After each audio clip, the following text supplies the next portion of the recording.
بسم اللہ الرحمن الرحیم۔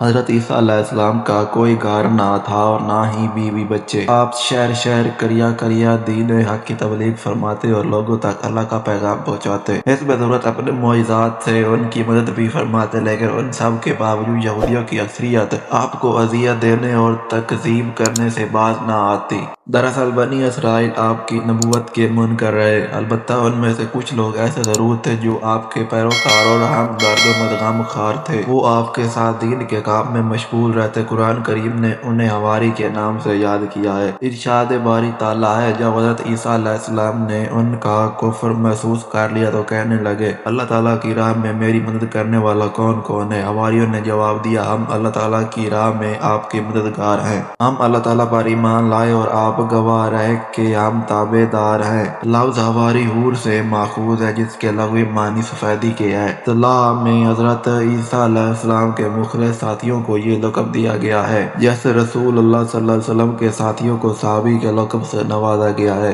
مفسرین نے بہت ہی قریبی حواریون تعداد 12 بتلائی ہے۔ حوارین حواری کی جمع ہے اور اس کے معنی انصار یعنی مددگار کے ہیں، جیسے حضور نبی کریم صلی اللہ علیہ وسلم کا فرمان ہے کہ اگر نبی کا کوئی حواری یعنی مددگار ہوتا ہے، میرے حواری زبیر رضی اللہ تعالیٰ عنہ ہے۔ اگر ویڈیو اچھی لگی ہو تو ویڈیو کو لائک کریں، چینل کو سبسکرائب کر دیں۔ ملتے ہیں نیکسٹ ویڈیو میں، تب تک کے لیے اللہ حافظ۔